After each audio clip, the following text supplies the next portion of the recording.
मुलगी परिसरात एक दुर्दैवी आज अपघात झालाय। अनफॉर्च्युनेटली दोन मुले आपण गमावले आहे। पण 22 मुले आमचे आता आर्य चक्कलकुआमध्ये रेफर्ड आहे, त्यांना मायनर इंजुरी आहे। 18 मुले आता डिस्ट्रिक्ट हॉस्पिटलमध्ये ऍडमिट झाले, त्यांच्यासोबत भेट घेतली आहे। They are all stable. 2 मुले थोडे सिरियस होते असं मला इन्फॉर्मेशन मिळाली आहे, पण सगळ्यांवर उपचार इथे डिस्ट्रिक्ट हॉस्पिटलमध्ये करण्यात येत आहोत।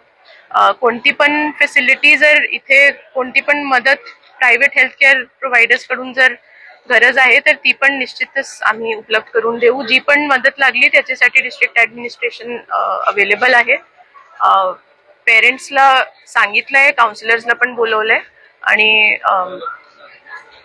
22 आणि 18 आणि बाकी जे 15-16 मुले होते त्यांना इंजुरी नाही आहे, तर त्यांना आता स्टेबिलाइज करून थोडा घरी पाठवण्यात येईल। टोटल जवळपास 70 ते 80 पोरं त्या बसमध्ये आणि त्या परिसरातून होते। जवळजवळ 3 गाड्या भरून तिथून जात होत्या, तर त्यातले हे काही विद्यार्थी होते। तर बाकीच्यांना कसं झालं आणि काय परिस्थिती? नाही, जसं मी सांगितलं की काही मुलांना बिलकुल इंजुरी नाही झाली आहे, त्यांना थोडं स्टेबिलाइज करून आम्ही घरी पाठवणार। 22 जे मायनर इंजुरी आहे त्यांना आर्य चक्कलकुआमध्ये स्टेबिलाइज करत आहोत आणि जे 18 ज्यांना थोडा असं वाटत होता की मॉनिटरिंग केली पाहिजे किंवा सीटी MRI जे पण डायग्नोस्टिक्स करायचे होते त्यांना सगळ्यांना इथे आणल्यात। तर 2 मुले माझे समोर आले आहेत, त्या सगळ्या मुलांसोबत माझी भेट झाली आहे। आणि शाळेमध्ये आता मुले सुट्टीसाठी आले होते आणि 40गाव मधली एक आश्रमशाळा आहे तिथे जात होते।